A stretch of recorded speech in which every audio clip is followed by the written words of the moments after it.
लपेट के थरिया में लोटा पूरा धो धा के लोग पीते थे और क्या कहते थे? चरणामृत।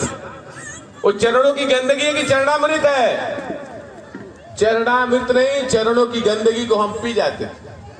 हे कोना हो कोना सब छिड़क दो, सब पूरा घर शुद्ध हो जाएगा। इस झूठ की व्यवस्था में क्या मिलता है? घंटा, दूसरा मिलता है नीचता और तीसरा मिलता है चरणामृत। तो बाबा साहब अम्बेडकर ने अंग्रेजों से कहा तुम भारत छोड़ के जा ही रहे हो तो जाते जाते एक संविधान का निर्माण कर दो, नहीं तो तुम ऐसे ही चले गए तो भैंस चराएगा, गडरिया भेड़ चराएगा, धोबी कपड़ा धोएगा, चमार चमड़े का काम करेगा। तो 389 सदस्यों का चयन होता है और 26 जनवरी 1950 को भारत का संविधान लागू होता है। वो कहता है मानव मानव एक समान, फ्रीडम ऑफ व्यवसाय। यानी तुम पहले भैंस चराते थे, भेड़ चराते थे, चमड़े का काम करते थे, बर्तन बनाते थे, तुम चाहो तो छोड़ करके MP बनो, MLA बनो, टीचर बनो, डॉक्टर बनो। तो बताइए हमको मनुस्मृति वाला संविधान चाहिए, हिंदू धर्म का संविधान चाहिए या बाबा साहब अम्बेडकर द्वारा बनाया हुआ संविधान चाहिए? कितने लोग तैयार है? हाथ खड़ा करके बताइए। इसी संविधान से शादी करके आप अपने बच्चों की शादी कर लीजिए, गृह प्रवेश कर लीजिए, कोई मर गया संविधान शपथ पढ़ दीजिए, हो जाएगा। पंडित रात भर जगाता है, मंत्र संस्कृत पढ़ता है, अब पैसा हिंदी मांगता है। आपको धागा पहनाता क्या बोलता है? एन बंधु बलि राजा दान मंद्रो महाबला तेन तो हम प्रतिबद्ध में न रक्षे माचल माचल। जिस धागे से आपके राजा दान बिन बाली को हम लोगों ने गुलाम बनाया, उसी धागे से हम आपको गुलाम बना रहे हैं।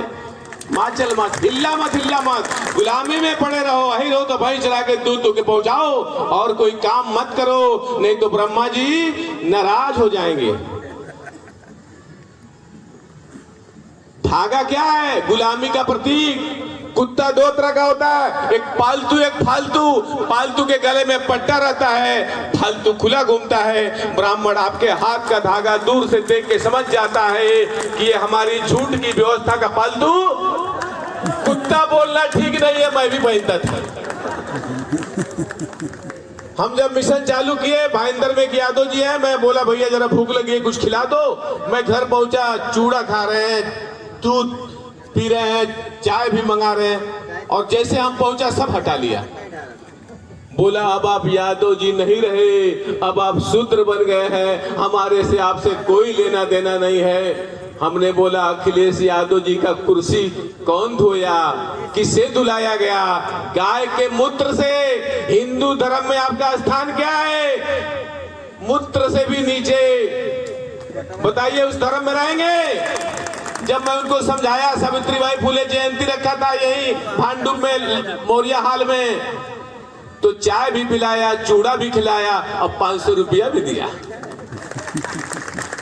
बताइए झूठ की व्यवस्था में ज्ञान की देवी कौन है? जय हो सरस्वती माई, जो स्कूल खोला ही नहीं, जो रियल में स्कूल खोली 1848 में, वो पढ़ाने गई तो लोगों ने कहा तुम हिंदू धर्म की डाइन हो, हिंदू धर्म के अंदर शूद्र को पढ़ाना, नारी को पढ़ाना पाप है, तुम पाप कर रही हो। उसने बोला मैं पाप करूंगी, मुझे घर से निकाल दिया जाए। वो घर से निकल जाती है। उसके बाद महाराष्ट्र के लोगों को मालूम है, डग्गर मारते, डग्गर यानी पत्थर से मारते हैं। एक झोला में एक्स्ट्रा साड़ी लेके जाती है, लोग गोबर फेंकते हैं, साड़ी खराब हो जाती है, स्कूल में जाकर साड़ी बदलती है, उसके बाद जाकर के आज की महिलाएं पढ़ पाई हैं, लिख पाई हैं, उसके बाद बाबा साहब अम्बेडकर बन पाए हैं, उसके बाद भारत का संविधान बनता है। तो बताइए शिक्षा की देवी कौन हुई?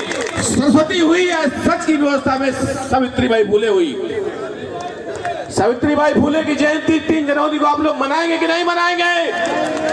अगर 85% के लोग सावित्रीबाई फुले की जयंती मनाएंगे तो ब्राह्मण का एंटीना खड़ा रहेगा या टेढ़ा हो जाएगा? उसका एंटीना खड़ा करना है या टेढ़ा करना है? अगर हम ब्रह्मा के पैर से निकले हुए लोग हैं तो मैं इस मंच से ऐलान करता हूं, उस ब्रह्मा का पैर को मैं अलग करता हूं, ब्रह्मा को मैं लूला बनाता हूं। हमारा मिशन है ब्रह्मा को लूला बना दिया जाए। देखता हूं कितने दिन चलता है। हमारे लोग ये मोर्चा वो मोर्चा, अरे कुछ नहीं, ब्रह्मा को पहले लूला करो। आपके घर में भगवान है, मत हटाओ। मैं तो कहता हूं महापुरुष लाइए। मैं तो कहता हूं आपके घर में भगवान है, रहने दीजिए। इस महापुरुष को घर में बगल में लगा दीजिए।